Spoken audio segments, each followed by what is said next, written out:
Bonjour à tous et bienvenue dans le débrief. En première partie de l'émission d'aujourd'hui, nous nous arrêterons sur l'évolution de l'action et de l'activité de nos politiques.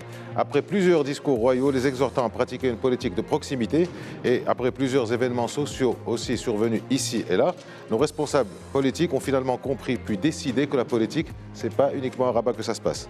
La politique est la gestion des affaires publiques et cette gestion passe par les sorties sur le terrain. Il faut aller au contact des populations, prendre leur pouls, les écouter au besoin, leur répondre et dans tous les cas, élaborer des politiques et des stratégies en conséquence. Mais comment faire et comment font nos politiques désormais? Nous en parlerons avec nos invités. En seconde partie, nous resterons dans notre région, pas très loin, en Algérie. Le 18 avril, les Algériens éliront un président. Ce président sera-t-il le sortant Abdelaziz Bouteflika, diminué par la maladie, ou un autre? Pour l'instant, les choses restent opaques, avec de nombreuses annonces de candidature, alors que l'entourage d'Abdelaziz Bouteflika reste muet sur le destin et la volonté de son champion. Avec nous pour en discuter aujourd'hui, Naïm Kamal, vous êtes directeur de Quid.ma, Hassan Alaoui, vous êtes directeur du mensuel Maroc Diplomatique et du site maroc-diplomatique.net ou info. Les deux. Les deux. Merci. Et Mohamed Zeinabi, vous êtes rédacteur en chef de l'Observateur du Maroc et d'Afrique. Merci à vous d'être avec nous et bienvenue. Le chef du gouvernement sort donc de plus en plus de ses bureaux de la capitale. Avec ses ministres, il parcourt le royaume, allant à la rencontre des élus et des populations. Pour sa part, Aziz Akhannouch, le président du RNI, multiplie aussi les déplacements en région et les autres aussi. Alors Naïm Kamal, on commence avec vous. Est-ce que c'est un constat que vous avez fait aussi, que vous remarquez que les dirigeants politiques, d'une manière générale, gouvernementaux ou partisans, sont un peu moins à Rabat et un peu plus dans les régions? Oui, je crois d'abord par nécessité. On est pratiquement à deux encablures des législatives de 2001. Et je crois que plus on ira vers cette échéance, plus on verra les partis politiques s'agiter. Mais en même temps, il faut croire qu'il y a une reprise, une tentative, selon les partis, c'est-à-dire ceux qu'on voit aujourd'hui essentiellement sur le terrain, plus que d'autres, c'est le PJD de Saadi El-Othmani, le RNI de Aziz Akhannouch et l'Istiqlal de Nizar Baraka. Principalement. Tout à fait. Donc on constate que l'EMP reste paralysé un peu par son dernier congrès et par le décompte qui ne s'y est pas fait. On voit que l'Union constitutionnelle est carrément absent de la carte politique nationale. Le PAM, qui devrait normalement, qui est le second parti en termes d'élus et de voix au Maroc, devrait être très présent.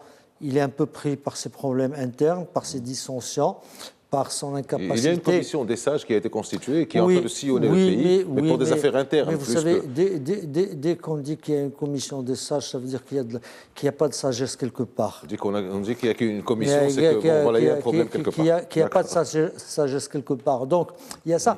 Bon, mais les partis, essentiellement, chacun pour ses problèmes. Saadi El-Othmani est dans des priorités qui ne sont pas celles de Aziz Akhannouch. Saadi El-Othmani a besoin d'aller vers les bases pour reprendre cette base sur laquelle vient le concurrent Saad Ila Ben Kiran, vient le parasiter, vient lui crier, disons, de brouiller un peu la carte du parti. L'Istiqlal Nizar Baraka, il a besoin, lui, il a pas mal de sections comme le PJD. Il a des structures, mais il a besoin de reprendre tout ça en main, de faire le nettoyage, la main, quoi. de faire le nettoyage, de faire le grand ménage disons, du reliquat de Hamid Chabat. Aziz Akhannouch, lui, est dans une reconstruction totale et intégrale de son parti, parce que depuis le départ d'Ahmed Asman, l'RNI a pris une courbe descendante. Ce qui nous intéresse ici, c'est de dire qu'il est en train de reprendre son parti, enfin de faire renaître son parti, ses structures, ses sections, sa jeunesse, ses femmes. Donc il est sur tous les volets, il est dans les régions, il est dans les provinces, dans les sections, dans les organisations parallèles. C'est une bonne chose. Maintenant, en même temps, sa fonction liée aussi un peu le favorise. En ministre de l'Agriculture, il est sur le terrain et c'est dans le monde rural. Vous croyez qu'ils font dans le mélange des genres? si vous le dites. Vous posez la question et répondez-y. Non, l'un n'empêche pas l'autre, non. C'est vrai, mais vous voulez me dire que Salah Dimzoua était ministre des Affaires étrangères et était tout le temps à l'étranger. Mais il n'avait qu'à démissionner du parti. Très bien. Hassan Alaoui, vous en pensez quoi de ce que dit Naïm? Est-ce que vous pensez que cette évolution, elle est due au recadrage royaux qui a eu lieu depuis 2-3 ans, ou alors aux événements qui sont déroulés un peu partout dans le pays, ou alors rien, ou alors les deux? Est-ce que vous êtes d'accord avec l'analyse que vient de faire Naïm? Oui, moi je reprendrai la formule de l'urgence électorale, bien sûr, ça c'est clair, mais je me pose aussi la question, est-ce que toutes ces initiatives sont en fait, je veux dire, liées, si vous voulez, à des statuts personnels, c'est-à-dire au rôle de ministre, au rôle de chef de parti, éventuellement chef de gouvernement, puisqu'il s'agit de Saadine Atmani. Mais donc la question est légitime aujourd'hui. Mais je pense que les cadrages ou recadrages royaux, ce n'est pas une nouveauté, c'est parce que Sa Majesté a toujours recadré le gouvernement, dans ses discours, ses messages et tout ça. Mais en même temps, je veux dire, la nécessité, si vous voulez, objective, sociale notamment, est là pour, évidemment, expliquer le fait que ces partis se sentent aujourd'hui à quelques mois des élections donc majeures, obligés d'aller sur le terrain. C'est quand même dans 2 ans et demi à peu près. Néanmoins, comme vous le savez, par exemple, les derniers événements qui ont effectivement secoué le Maroc et évidemment mis en cause objectivement aussi les partis, les formations politiques et les leaders et tout ça, c'est quand même les événements de l'Hussein, moi je veux dire, en fait que moi je sais qu'à un certain jour, un certain soir, le président du RNI, Aziz Akhnouch, est allé de lui-même, spontanément, comme vous dites, n'est-ce pas, volontairement, il s'est rendu à l'Hussein la nuit, il est sorti, il a commencé à marcher dans les rues. Il a visité la ville à pied, n'est-ce pas, tous les coins. Il a rendu visite au rassemblement qui était encore là, n'est-ce pas. Il a écouté, il a parlé, il a échangé. Et c'est une initiative dont le moins qu'on puisse dire, c'est qu'elle n'est pas du tout dictée, si vous voulez, par un agenda gouvernemental ou quelque chose. Il est allé de lui-même, n'est-ce pas, constater des visu. Et évidemment, on pouvait dire n'importe, je veux dire, quelle hypothèse à ce niveau-là, mais pour moi, ça reflétait un petit peu le souci d'un chef de parti d'abord, et bien sûr, éventuellement, accessoirement, un grand ministre, si vous voulez, d'un grand département, donc qui est concerné par la crise. Et donc, moi, mon avis personnel, c'est qu'il y a ces 3 dimensions, c'est-à-dire le spontané, l'objectif, c'est-à-dire la réalité sociale et économique, disons carrément la crise, et puis il y a aussi les instructions royales qui sont là, un petit peu qui est une sorte de, j'allais dire, de programme qui est jeté à chaque fois, si vous voulez, donc, aux yeux des responsables à tous les niveaux. Il y a aussi les perspectives électorales. Alors, Mohamed Zeinabi, c'est bien la politique sur le terrain, mais jusque-là, Naïm Kamal et Hassan Alaoui, on parlait des chefs de parti, c'est-à-dire que c'est Aziz Akhnouch, c'est Saadine Atmani, c'est Nizar Baraka. Est-ce que vous pensez que ça ne devrait... Ça existe, mais est-ce que ça ne devrait pas être renforcé, le fait de renforcer, de créer des antennes, des délégations provinciales, des représentants provinciaux qui soient tout le temps en contact et qui remontent les doléances de la population vers leurs états-majors? Les principaux partis, l'Istiqlal, le PJD, même que le RNI, ouvrent des sections locales. Il y a un bureau, par exemple, de certains parlementaires qui est ouvert le long de l'année, qui reçoit les doléances des citoyens, etc., qui les fait remonter, qui essaie de régler le problème.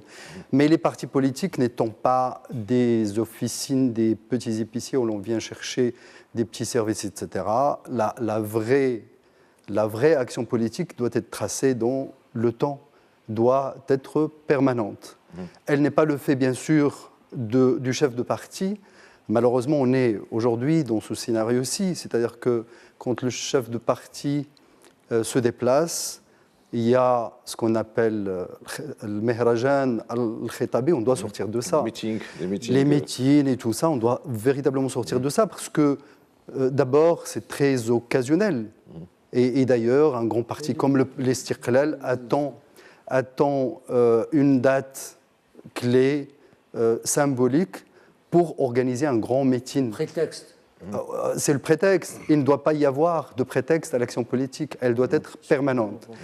Et il ne devrait pas y avoir de mélange des genres. Et pour qu'il n'y ait pas de mélange des genres, on doit savoir quand le chef de gouvernement porte sa veste ou sa casquette de chef de gouvernement et quand il va en militant. C'est très difficile, je sais, mais d'abord, il y a un élément de différenciation qui est tout simple. Il ne faut pas utiliser les moyens de l'État pour aller faire son travail de chef de parti ou de partisan. Voilà.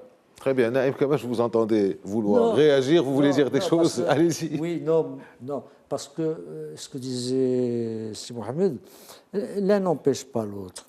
Être ministre et être sur le terrain partisan ne sont pas incompatibles. Parce que vous disiez l'inverse à l'instant. Non, je n'ai pas dit l'inverse. Quand je vous ai posé la question sur Aziz Akhannouch. Non, je vous ai dit si M. Salah Dimzouar se trouvait dans l'impossibilité en raison de ses fonctions de ministre des Affaires étrangères de faire du terrain partisan, il n'avait qu'à démissionner de l'une ou de l'autre de ses fonctions. C'est ce que j'ai dit, j'ai pas dit. Maintenant, je reviens à ce que disait C. Mohamed. C'est que, d'abord, un ministre, il est au nom de son parti. Il est représentant. Donc, dire qu'on va à un moment donné vraiment comme s'il s'agissait de deux corps distincts, c'est pas possible.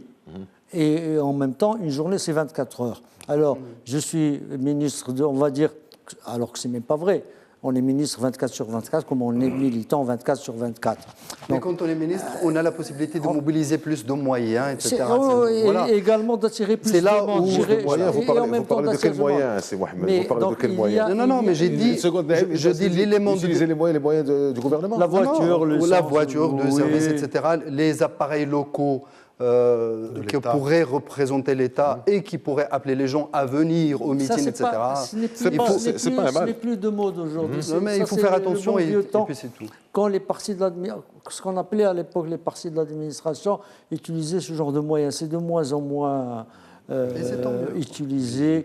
Non, je dis il n'y a pas d'incompatibilité, c'est-à-dire qu'un ministre qui, à l'occasion d'une visite gouvernementale ou d'une activité régionale gouvernementale, se trouve un moment pour aller voir ses amis et ses militants, je ne vois pas où est le mal. Du moment que ça se fait sur son propre horaire et pas celui de son travail. En même temps, il n'y a pas de prétexte pour faire de la politique. La politique, on la fait tous les jours. Le contact avec les militants, c'est tous les jours.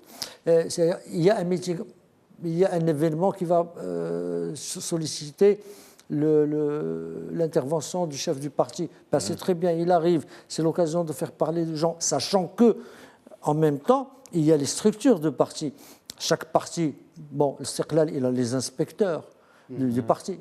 Dans chaque région, on y reviendra. Rini, il a ses délégués qui sont des membres du bureau politique. Chaque membre du bureau politique est responsable d'une région. C'est lui qui doit l'animer. Chaque région a sa section. Donc les structures sont là pour faire le travail et pour remonter. Mais le chef de parti est là pour, de temps en temps, enfin à l'occasion, et par alternance sur les régions, de donner des coups de fouet à l'activité, de créer un événement, de susciter l'enthousiasme des gens. Pour reprendre votre expression de coup de fouet, Hassan Alaoui, est-ce que ces visites, ces contacts, d'abord c'est quoi le contact avec la population? Est-ce que c'est véritablement des coups de fouet donnés à la politique? Est-ce qu'il y a quelque chose qui se dégage ou alors on reste dans le formel, quoi? On va, on tourne une caméra, on prend des photos, on les publie dans la presse et puis voilà. Est-ce qu'il y a du concret là-dedans? Alors, vous savez, moi je pense que ça tient à la nature et au profil des partis politique. Parce que dans cette configuration, nous avons des partis traditionnels qui ont l'expérience comme le parti de l'Istiqlal, éventuellement le RNI, n'est-ce pas, qui est né donc dans les années, enfin en 76, et les autres. Je parle des principaux partis qui aujourd'hui sont donc actifs sur le champ politique national. Et donc cela se différencie un petit peu les approches de chaque parti.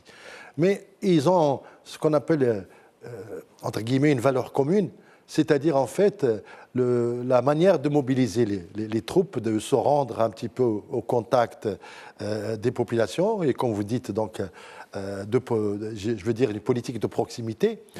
Je ne vois pas grand-chose, parce que de toute façon, les programmes des uns et des autres se ressemblent quasiment.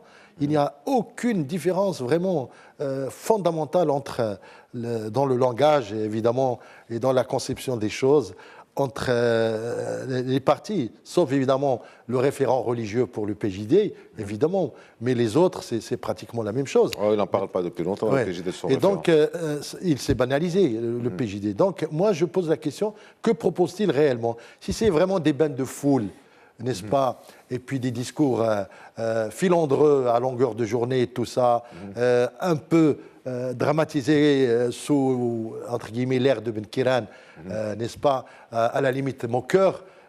C'est ça l'originalité, ce n'est pas des programmes, ça. D'accord? Et donc aujourd'hui, moi je pense qu'il faut absolument aux partis politiques une obligation de réinventer un petit peu le langage et réinventer même la politique. Alors justement, au niveau de ce réinvention de langage, est-ce que vous ne pensez pas, Mohamed Zeinabi, qu'il y a aussi un changement dans le style du discours, dans le style de la parole? Dernièrement, quand Saadine Latmani était à Agadir, il avait fait une comparaison en disant le gouvernement c'est comme un couple, il y a des problèmes, mais les enfants vont toujours à l'école, le loyer est toujours payé. Est-ce que ce sont des trucs, ce sont des phrases qui marquent? Est-ce que vous ne pensez pas que ça doit passer aussi par le changement de style? Comment parler? Il n'y a pas de changement véritablement de style, puisqu'on voit dans ces meetings dont on parle aujourd'hui que le chef de parti se met sur une estrade d'abord, il est séparé du reste des membres du parti. Il y a les notabilités qui s'assoient généralement devant, ils ont toujours les chaises de devant. Il y a le bureau politique qui a une place bien précise, un peu surélevée. Et puis, sur le plan du discours, qu'est-ce qui change? Ce sont maintenant la notion de petite phrase. Qu'est-ce qui vous choque dans cette disposition? Moi, je suis pour un changement C'est-à-dire de forme qui montrerait que l'on s'approche un peu plus, qu'on démocratise le parti, que tout le monde est avec tout le monde et que le notable ne s'assoit pas juste à côté du ministre, etc. Que l'ouvrier puisse s'asseoir aussi devant et prendre la parole. Voilà.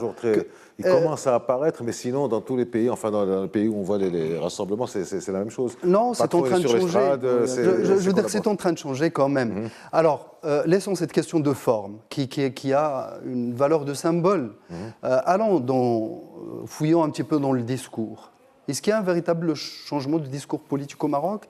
Alors, on a maintenant les formules bien senties pour piquer l'autre, pour l'insulter, pour créer en quelque sorte le buzz mais toujours avec une insulte, avec une reproche presque parfois avilissante, etc. Agressive. Mais il faut s'inquiéter en disant, mais quelle est la perception des citoyens de ce que nous faisons comme parti? Allons demander aux citoyens ce qu'ils pensent réellement des partis. La plupart vous diront qu'il n'y a pas de changement, ils ne perçoivent, en tout cas s'il y a un changement, ils ne sont pas très audibles. Ils ne sont pas perceptibles, ni dans le fond, c'est ce que je voulais dire, c'est là le fond de ma pensée, ni dans la forme. Et encore moins, maintenant que le contact est facilité par les moyens d'information et de communication, les sites Internet, Facebook, etc., nos partis politiques, quand on visite, nous sommes amusés un petit peu à visiter leur site avant de venir. La plupart, il y a un mélange de genres. Ce sont des sites d'information qui parlent tout d'abord des activités du zaïm, du chef de parti, avant de proposer des nouveautés concernant, par exemple, le problème de chômage. Aujourd'hui, le peuple marocain n'a pas encore eu le début de propositions qu'il accrocherait concernant le nouveau modèle de développement, par exemple. Je sais que les partis y travaillent, que les différents partis travaillent, mais il faut... Les citoyens sont mûrs pour écouter ce discours technique. Bien sûr. Non, mais il ne doit pas justement rester technique.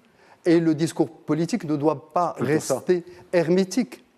Et il faudrait qu'on vulgarise, qu'on banalise, qu'on normalise la proximité, qu'on normalise et on vulgarise la politique et son exercice.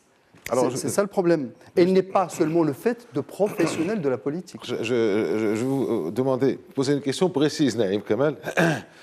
Dernièrement, Aziz Akhnouch était un ador pour le Nouvel An amazigh. Il y a quelques jours, Saadine Latmani était à la télé pour s'exprimer en amazigh. Donc ce sont les deux têtes du gouvernement, peut-être ne pas aller sur le terrain, mais parler, en ce qui concerne le chef du gouvernement, mais parler aux gens de quelque chose qui les intéresse, quelque chose qui les passionne.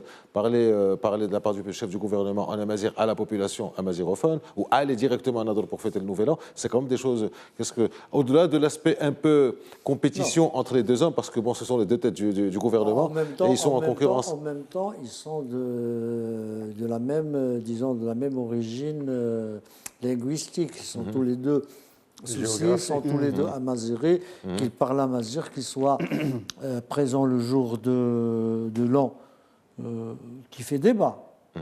Amazigh.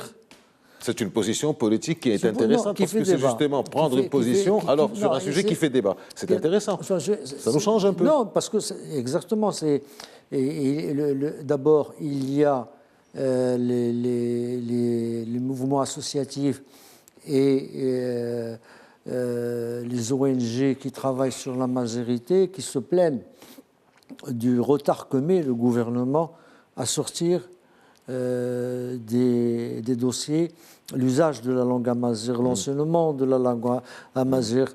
Et on le voit aujourd'hui, il y a une députée qui a adressé une lettre, enfin une question orale, enfin une question, je crois, une question orale, une question à un ministre au Parlement en langue amazigh, et on en a fait un événement. Il y a ce débat qui s'oppose avec tout ce qu'il y a autour. Et c'est très complexe ce qu'il y a autour. Vous voyez, rien que l'année amazigh, on trouve qu'ils la contestent. Ils disent non, mais où est-ce que vous vous amenez cette année? Ça crée un débat. Ça crée. Donc il y a un débat. Il y a ça. On est en train de parler, être dans la proximité, c'est effectivement pas seulement dans le sens, j'ose dire, entre guillemets, figuratif de la chose. C'est aller vers les militants, c'est être à côté d'eux, c'est de leur parler directement, c'est de ne pas mettre le notable ici, de ne pas mettre le bureau politique là. Mais c'est également d'être proche, la proximité, c'est être proche des préoccupations et des soucis des gens. Mohamed Zainabi, il nous reste... Allez-y. Non, parce qu'il est de bon ton de dénigrer les partis politiques et de dire, bon, ils ont un même programme. Moi, je veux bien, c'est vrai. Tout le monde. Aujourd'hui, il n'y a pas une façon de faire, apparemment, nous dit-on. Les spécialistes le disent. Mille et une façons de faire l'économie. Et alors, s'il n'y a pas mille et une façons de faire l'économie, et on l'a vu sur une vidéo qui a beaucoup circulé ces derniers temps sur les réseaux sociaux, celle de Wali Bank al-Maghrib, où il dit qu'il y a une ritournelle qu'il entend toujours, c'est qu'on lui reproche de pratiquer les dictats du Fonds monétaire international, du FMI. Et il leur demande, mais que vais-je faire? Je suis membre du FMI. Que c'est des règles, etc. Si vous voulez, on reste dans les partis. Non, mais on est dans les partis, mais on est dedans. On peut pas. Jouhari n'est pas vraiment chef de parti. Il n'y a pas les partis, il y a le Walid de la Banque du Maroc, il y a ou le HCP, ça c'est le Maroc. Il y a les partis. Je vous dis rien que pour cette histoire du nouveau modèle de développement, il faut beaucoup d'imagination. C'est-à-dire, en vérité, quand on parle du nouveau modèle de développement, c'est une façon d'essayer. Je n'ai pas terminé mon idée, je termine mon idée et j'arrête. C'est de dire comment mieux partager. Voilà la question qui se pose au Maroc. Un pays comme le Maroc, la question qui se pose, qui s'est toujours posée, c'est comment mieux distribuer les richesses. On a toujours dit jusque-là, il faut produire plus, il nous faut une classe d'entrepreneurs, il nous faut des locomotives qui entraînent l'économie nationale. Et on a essayé tout ça. Et on s'est retrouvé avec une situation sociale qui pose problème. C'est le constat qu'a fait dans son discours du trône le roi. Alors, on a beaucoup parlé des partis majoritaires. Mohamed Zainabi, qu'en est-il de l'opposition, c'est-à-dire Nizar Baraka et l'Istiqlal, et le PAM, ou ce qui est en train de se passer au PAM? Comment ça se passe? Est-ce qu'ils sont aussi sur le terrain? Est-ce que vous sentez quelque chose? Naïm parlait de modèle économique de Nizar Baraka, mais vous me répondrez dans quelques instants. La moitié de l'émission est arrivée. Nous nous retrouvons dans quelques minutes. Merci. Bonjour, nous nous retrouvons pour cette seconde partie du débrief où nous poursuivons notre débat sur la nouvelle approche du terrain des politiques marocains avant d'aller en Algérie. Donc nous resterons sur ce sujet, ce premier sujet de la politique marocaine quelques minutes avant de voyager en Algérie. Mohamed Zainabi, alors pour ceux qui nous rejoignent, excusez-moi, nous en discutons avec Naïm Kamal, directeur de Quid.ma. Mohamed Zainabi, vous êtes rédacteur en chef de l'Observateur du Maroc et d'Afrique. Et Hassan Alaoui, directeur du mensuel Maroc Diplomatique. Mohamed Zainabi, juste avant la pause, je vous posais la question de la politique de terrain des partis de l'opposition. Le PAM, comme disait justement Naïm Kamal tout à l'heure, bon, ils sont sur une réorganisation interne, mais au niveau de l'Istiqlal. Vous parliez de modèle économique, les Al-Baraka parlent énormément de modèle économique, exactement. Mais est-ce que c'est véritablement une approche de terrain? Est-ce que ça parle à la population, ce qu'il est en train de dire? C'est certainement très juste, mais est-ce que ça parle aux gens? En tout cas, ça parle aux Istiqlaliens.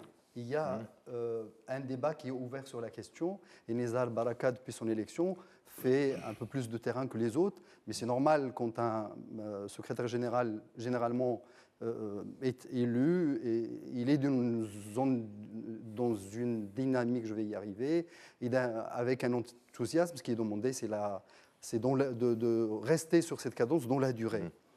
Et Nizar Baraka, plus que d'autres, a probablement plus travaillé sur les choses économiques, étant son ancienne fonction, etc. Et donc, il a plus d'éléments à mettre à mettre en débat que les autres. Et donc, c'est très bien qu'il y ait au sein du parti politique ce débat sur le modèle économique. Il y a une vision qui est en train de se développer. Seulement, il faut élargir au-delà de l'Istiqlal. On voit rarement que des partis, par exemple, viennent ouvrir un débat au-delà de leur structure, qu'ils invitent monsieur et madame tout le monde à venir jour J, discutant de tout. Il n'y a pas aussi de demande, de questionnement, c'est toujours cadré, oui, c'est toujours de questionnement de la population pour faire remonter aussi leurs idées, parce qu'ils en ont. La population marocaine est intelligente. Ils ont énormément de propositions à faire. Naïm Kamal parlait des petites structures PME, etc.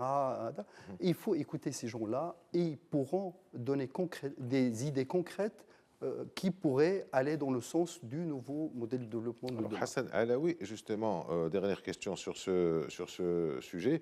On a parlé des meetings, le Mihraj al-Khitabé, on a parlé des postures tribuniciennes. Est-ce que vous ne pensez pas que face à une société qui a changé, face à des moyens d'information qui ont aussi évolué, face aux disparités et aux différences et aux spécificités de chaque région, est-ce que vous ne pensez pas que nos dirigeants politiques, pour aller encore plus sur le terrain, pour encore mieux parler aux populations, n'auraient pas besoin finalement de coaching ou de monitoring?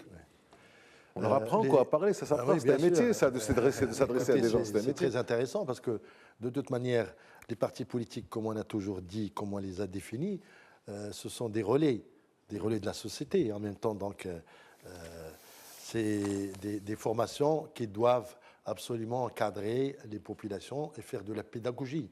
Et donc, au niveau des débats comme celui maintenant dont on a commencé à parler, qui est donc le nouveau modèle de développement, ou autre, il n'y a pas que ça, l'affaire, la cause nationale, la fiscalité, les assises et tout ça, les partis politiques doivent absolument associer les populations et inventer ou réinventer une politique de proximité.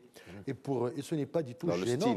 Ce n'est pas gênant. Il y a un style de communication qui soit dans la règle, c'est la fluidité et la pédagogie. Mais est-ce qu'aujourd'hui, petites phrases aussi, de temps en temps, il y a des échéances nouvelles avec des enjeux nouveaux, et donc ils devraient faire un petit peu, non pas sans leur mea culpa, mais un petit peu, au moins se repositionner, une révision déchirante de leur pédagogie, de leur langage, et tout ça, donc dans ce qui va arriver aujourd'hui, bientôt, dans un grand débat national où les questions majeures vont se poser au Maroc. Donc ce n'est pas gênant qu'ils se forment, je veux dire, qu'ils trouvent donc un coach, des professeurs, entre guillemets, des formateurs pour les conduire justement, pour apprendre. Et de toute manière, il faut absolument, le problème essentiel, pardonnez-moi l'expression, c'est que les visages doivent changer. C'est-à-dire aujourd'hui, de nouvelles générations de dirigeants doivent absolument être là, au carrefour, si vous voulez, des grands enjeux qui vont arriver. Il faut accompagner cette modernisation du Maroc, à laquelle procède Sa Majesté, avec des visages nouveaux. des visages qui sont vraiment, qui s'engagent, qui sont volontaristes. Et évidemment, j'allais dire la condition sine qua non, si vous voulez, une politique de proximité, c'est justement le réenracinement dans une nouvelle configuration de gens qui sont jeunes, des visages, des techniciens, des responsables politiques nouveaux. Voilà. Et les partis vont avoir un peu plus d'argent pour faire appel à des spécialistes, pour les aider, etc. Alors, elle aura promis plus d'argent au discours d'ouverture du Parlement. C'est augmenté. Ouais. Pour choisir des jeunes, des compétences dont parlait par exemple Hassan Alaoui. Et en disant tout ce qu'on vient de dire, ce n'est pas pour dénigrer ni pour insulter les partis politiques. C'est notre volonté à tous, c'est de voir notre pays avancer, et un pays ne peut absolument pas avancer sans les partis, on le sait. Et si on les critique, c'est parce que le pays a besoin d'eux. Et les forces d'inertie. Allez-y, Naïm. Moi, non, je parle. Non, il y a toujours des forces d'inertie quand on parle de renouvellement des jeunes, des cadres et des forces. Il y a toujours des diplodocus, des dinosaures qui sont là, qui veulent pas bouger. Et ça, on le voit au niveau de tous les partis pratiquement en même temps. Si on constate que, pour certains, moi je crois que Aziz Akhannouch Ouerini, c'est un nouveau visage. Bon, c'est un visage connu. Mais dans l'espace politique qu'il occupe aujourd'hui, c'est un visage. Nizar Baraka, c'est un jeune visage connu, mais qui est quelque chose de nouveau à l'intérieur de l'Istiqlal. Même au PJD, on trouve. Le PJD lui-même est une façon de rénover ou disons de modifier l'échiquier politique national. Il y a 8 ans, 9 ans, enfin il y a, on va dire 15 ans, le PJD n'existait que comme groupuscule. Il ne figurait pas dans la carte nationale. En même temps, cette carte politique nationale que l'on croit statique, elle est en train de bouger, elle est en train de changer. Peut-être pas à la vitesse que l'on aimerait, que l'on souhaiterait, mais ça bouge. Et je dis, il faudrait qu'on arrête d'antagoniser aujourd'hui les forces. C'est fini la querelle autour du pouvoir et pour le pouvoir. Dans son sens pur. Aujourd'hui, il y a une monarchie, il y a une incontestation, il y a une destination et tout le monde est dans le même bateau. Donc il faut qu'on arrive à cet apaisement. C'est ça ce qu'on cherche aujourd'hui. Ça fait longtemps qu'on le cherche. Un apaisement des esprits. C'est plus apaisé que depuis quelques années. C'est un peu plus apaisé. C'est plus apaisé que 60, que 70, que 80, que 90, que 2000. Que 2010. Alors on va rester, si vous voulez bien, sur cette question de renouvellement des figures et des visages pour faire une transition avec l'Algérie et donc le thème 2. Ça fait 20 ans maintenant qu'il est en fonction, Abdelaziz Bouteflika, quand on parle de renouvellement, n'est-ce pas Naïm? Mais ça fait aussi 5 ans, presque 6, qu'il est amoindri physiquement et mentalement, puisqu'il a eu un AVC en 2013 et que depuis donc... qu'il avait été opéré auparavant d'un ulcère. Tout à fait. Donc malgré ça, il a été annoncé quand même en novembre comme candidat à la présidentielle qui aura lieu le 18 avril. Depuis Silence Radio, dans l'intervalle, d'autres candidatures ont été déclarées. On parle de 61 ou 62, enfin plus de 60 candidatures. Alors, Mohamed Zeinabi, la situation aujourd'hui en Algérie, elle est comment à 3 mois des élections présidentielles? En un mot, c'est très compliqué. C'est compliqué. Et on le voit bien, les Algériens aujourd'hui sont suspendus justement à cette décision de Bouteflika, ou ceux qui sont derrière Bouteflika, est-ce qu'il va encore être dopé pour apparaître comme candidat encore à sa propre succession. Aujourd'hui... En 2014, à la campagne présidentielle, il n'était pas apparu. C'était Abdelmalek Sellal qui était le Premier ministre de l'époque qui avait tout fait. Mais aujourd'hui, la question centrale, c'est ça. Alors si il y aurait encore une candidature de Bouteflika, ce qui est incertain, ça serait... D'abord, il y a un mouvement citoyen... C'est incertain. Personne n'est sûr, même les Algériens ne le savent pas, donc je ne peux pas le savoir. Mais si tel était le cas... Il est plus que probable. Voilà. Il est plus que probable. Mais si tel était le cas, il y a déjà un mouvement citoyen qui s'organise, qui a appelé au boycott des élections. si Bouteflika se représentait. Donc il y a des divergences, il y a une pléthore de candidats, mais il y a une quasi-unanimité des citoyens algériens que plus de Bouteflika. Très bien. Hassan Alaoui, alors on parle de quelque chose comme 62 candidatures, dont 10 chefs de parti et le reste en candidat indépendant. Alors, est-ce que c'est vraiment sérieux? Est-ce qu'il n'y a pas un candidat, il n'y aurait pas un candidat, un challenger crédible qui pourrait véritablement apporter, enfin, représenter une compétition, une concurrence, dans le cas où Abdelaziz Bouteflika se représente? Moi, je pense que la liberté, c'est bien. Mais là aussi, hein, malgré nous, enfin, à notre décharge, c'est revers. Et ce qui se passe en Algérie, c'est justement cette spontanéité de candidature qui vraiment donne l'image d'une farce. Et le mot a été d'ailleurs prononcé, c'est une farce. Qu'il y ait 10 candidats, je veux dire... 10 chefs de parti candidats, on peut comprendre. 60 chefs de... C'est déjà inquiétant. Pourquoi? Parce que ça vous montre à quel point, si vous voulez, l'ambition politique dans ce pays, qui était... Oui, bien sûr, mais qui a vécu... mais il y en aura encore, c'est sûr, hein, qui ont vécu sous la chape, disons le mot, sous la chape d'une dictature, n'est-ce pas, d'un monsieur qui a eu un AVC en 2013, n'est-ce pas, un certain mois d'avril en 2013, qui a été transporté d'urgence au Val-de-Grâce à Paris, hein, et puis dont la raison d'être, c'était d'être maintenu par un clan dont le frère, évidemment, est très, très actif, Saïd, et évidemment, qui a engendré une lutte, mais alors terrible, intestinale, comme dirait, pardonnez-moi, intestine, entre les clans, dont l'armée, n'est-ce pas, et les services donc, du DRS et tout ça, ce n'est pas très rassurant. Et vous savez, aujourd'hui, les candidats de la liste ne s'arrêtera pas, on en verra encore, vous allez voir, d'ici le mois d'avril. Et moi, je pars de cette hypothèse qu'il y aura la candidature, n'est-ce pas, ils sont en train de la travailler, du président Bouteflika.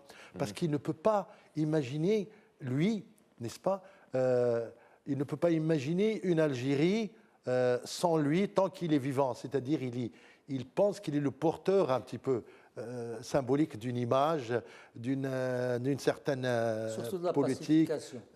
Et surtout ça, il a initié donc la pacification après la guerre civile, n'est-ce pas, qui a coûté plus que 100 000 morts. 150 000 morts, on dit. Et donc lui, il ne peut pas imaginer être en dehors de cette scène, de toute façon.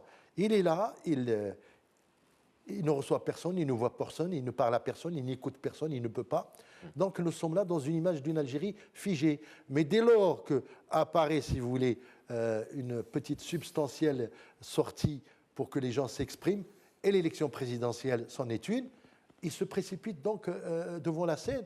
Et moi, je suis plutôt dubitatif par rapport à cette situation qui fige encore plus l'Algérie. Naïm Kamal, l'armée, elle en est où? Il n'y a pas un général ou deux qui serait candidat? On en parlait d'un déjà. Oui, non, il y a le général Ali Gdiri, ou Guedri, il me pardonnera si j'écorche son nom. D'ailleurs, il a déclaré sa candidature. Mais avant de revenir au général Ali Gdiri, moi, j'aimerais bien qu'on fasse attention à une chose. Est-ce qu'on parle d'un homme ou d'un système? L'Algérie, c'est un système avant d'être un homme. Et c'est ce système qui n'arrive pas à trouver d'alternative à un homme. Parce que lui-même, en son intérieur, il y a des désaccords. C'est là ce qu'il faudrait retenir de la situation actuelle. Alors, bien sûr, la candidature...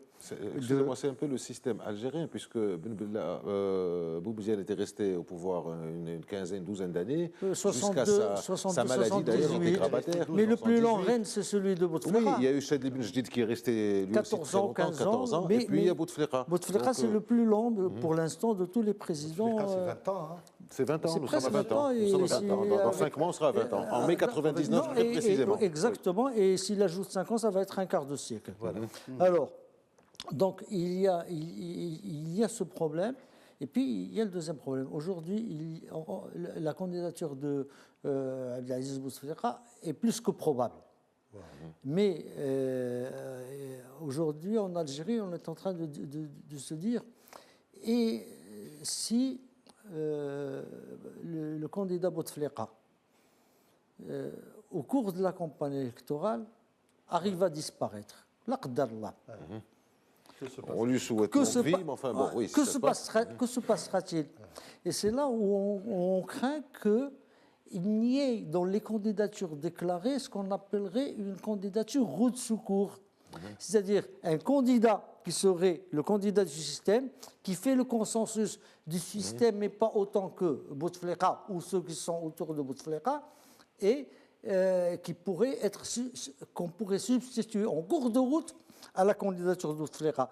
Ce doute plane sur celui qui apparaît aujourd'hui dans le paysage algérien comme le plus, disons, le plus consistant des candidats. C'est un général à la retraite, c'est un général relativement jeune. Il doit avoir, à mon sens, puisqu'il a eu 42 ans de carrière au sein de l'armée, il devrait être dans les 60-65 ans par rapport à la gérontocratie qui gouverne l'Algérie, avec un Gaïd Salah qui doit dépasser les 80 ans. Bouteflika, on est à 81. Salah, c'est le ministre de la Défense. Voilà, c'est ça, chef d'état-major. Comment vous situez Saïd Bouteflika, le frère? J'y reviendrai. J'aimerais bien, parce que l'enjeu maintenant, c'est-à-dire au niveau de la façade, se fait. Et ce profil de ce général est très intéressant. Il a été directeur du personnel au sein du ministère de la Défense, et donc, de ce fait, il était l'homme du général Taufer, qui, pendant longtemps, a été l'homme tout-puissant de la sécurité militaire algérienne, de la sécurité intérieure, l'homme qui faisait les présidents et faisait le gouvernement. Et d'ailleurs, il a été envoyé, lui, il dit qu'il est parti à sa demande, il a été mis à la retraite en même temps que le général Taufer. Et il est sorti. Dès qu'il a été mis à la retraite, il a commencé à s'exprimer. Et puis récemment, bien sûr, il y a un mois à peu près, il a publié une très longue lettre. Et il l'avait intitulée « À mes frères aînés » où il fait le procès du régime. Un homme du régime, du système, sorti du système, qui fait un procès en règle. Il fait même jusqu'à la théorie géopolitique selon laquelle l'Algérie devrait être l'état pivot de la sous-région. Et il allait jusqu'à contester cette fonction et cette mission. Et d'ailleurs, le général Gaïd Salah a dû lui répliquer très énergiquement et de façon très, très virulente. C'est ce candidat. Attendez, rapidement, s'il vous plaît. Rapidement, parce que c'est très important pour comprendre. Parce que dans les 2 mois à venir, je suis en train de dire ça pour planter le décor. Parce que dans les 2 mois à venir, jusqu'à avril, on va avoir l'Algérie au menu. On va l'avoir au menu. Et il faudrait bien qu'on comprenne ce qui se passe exactement, un peu, essayer autant que faire se peut, comprendre ce qui se passe. Quand le général Hassan, un homme aussi également du DRS, parce qu'il était dans l'antiterrorisme, et un autre général, Hussein, j'ai oublié son nom, on parlait, on les avait poursuivis. Et on avait craint qu'on le fasse de même avec le général Gdiri. Or, la réplique a été très virulente, la réplique du chef d'état-major, mais on ne l'a pas poursuivi et aujourd'hui il est candidat, on ne peut pas le toucher. Parce que sinon, on va dire on touche au candidat, on ne touche pas au général à la retraite. On a parlé aussi d'une candidature lièvre, oui. Très brièvement, il y a un autre candidat que j'estime sérieux, c'est Ali Benflis, qui a l'avantage d'avoir été Premier ministre, essayé d'avoir été une première, candidat. Deuxième, et maintenant, pour la troisième fois, il se présente. Il a une certaine crédibilité pour avoir publié le livre blanc sur la fraude. Il a doublé de 2004 à 2014, sa dernière candidature, il a doublé son score. Il était à 12, presque à 13%. Donc, c'est probablement aussi un candidat que j'estime quand même oui, il a fait son parti, les avant-gardes de la liberté, Talaa et Al-Hurriya. Exactement. Maintenant, est-ce qu'il a l'appui du système en Algérie? Tu ne peux être candidat crédible et sérieux et présidentiable que si il a l'appareil et l'armée avec. C'est-à-dire que le système intérieur, Aziz posait tout à l'heure la question de Saïd Bouteflika, voilà encore un autre non-écran. Derrière Saïd Bouteflika, qui est le demi-frère du président Abdelaziz Bouteflika, bon, on en fait un élément central Bon, d'abord par la proximité familiale, mais également politique de son frère et du clan de Bouteflika. Ouais, on dit même que c'est lui le véritable président. Et est-ce que vraiment c'est lui et lui seul qui est le maître à bord aujourd'hui de l'Algérie? C'est très complexe le système algérien. C'est exactement, si vous voyez l'Union soviétique vers l'ère Gorbatchev, Brejnev, Andropov, on est un peu dans cette situation, parce que c'est à peu près... Une comparaison hasardeuse, parce que c'est quand même un système qui était... C'était un grand parti communiste en déliquescence.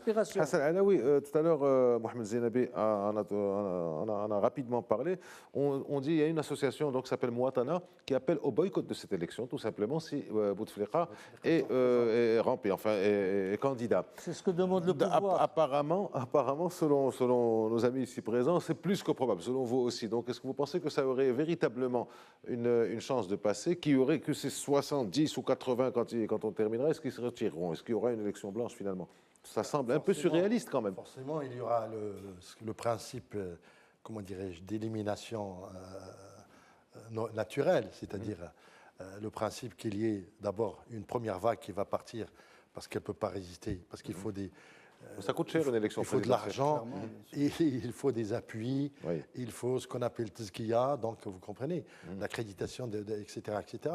Et puis je crois qu'il faut 6 000 soutiens, je ne sais pas 60 000. combien. 60 000 soutiens par parrainage. Mais il y a aussi 6 000 soutiens. Il faut 60 000 signatures ou 600 élus. 600 élus.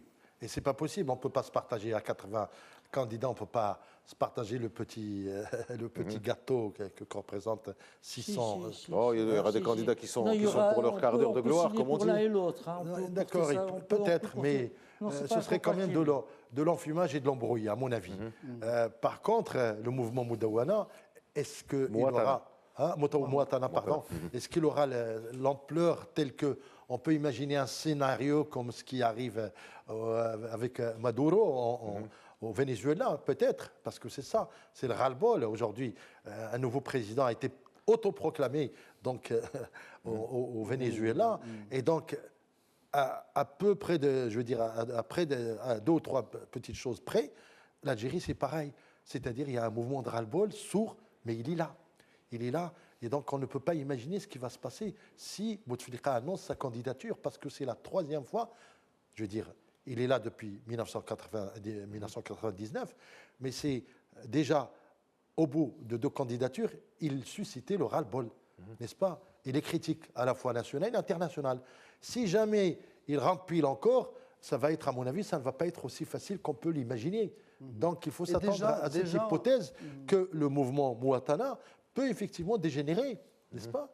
L'actualité internationale, la mondialisation des images, le monde a tout changé. ça, voilà. Oui, Et déjà en 1999, quand Bouteflika s'était présenté, 6 des 7 candidats s'étaient retirés. Et ça a fait l'affaire de Bouteflika. Donc le retrait, etc. Alors le pire qui pourrait arriver en Algérie aussi, c'est...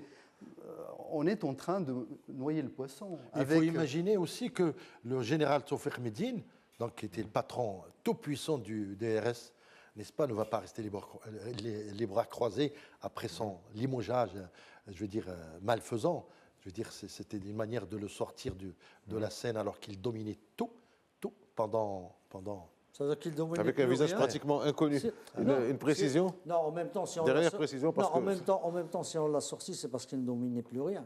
On ne peut pas sortir. Ou parce qu'il dominait beaucoup, on n'en sait rien. Vous savez, c'est dans l'ombre, c'est dans le secret. Non, on connaît la technique. Ils l'ont élagué jusqu'au moment où il s'est trouvé pratiquement sans capacité de riposte. Et c'est là où ils l'ont mis. C'est une volonté de Bouteflika, il l'a dit oui, d'ailleurs. Mais c'est une volonté de limoger tous ces généraux. Mais son limogeage a duré, ça a duré 3 ans ou 4 ans, la mise en œuvre de son limogeage. Et il ne faut pas non plus qu'on insulte l'intelligence des Algériens. Ce sont eux qui vont décider de leur avenir. Ce que je dis pour Mouatana, moi ce que j'aimerais dire pour l'appel de Mouatana au boycott, ça ferait le jeu du pouvoir. Le pouvoir nous demande qu'il n'y ait pas d'électeurs pour qu'ils puissent bourrer les urnes. Merci, c'est fini pour aujourd'hui. Merci à vous 3 de nous avoir répondu à notre invitation et d'avoir été avec nous sur le plateau. Merci à vous de nous avoir accompagnés. Je vais y arriver tout au long de cette émission. À la semaine prochaine. Merci.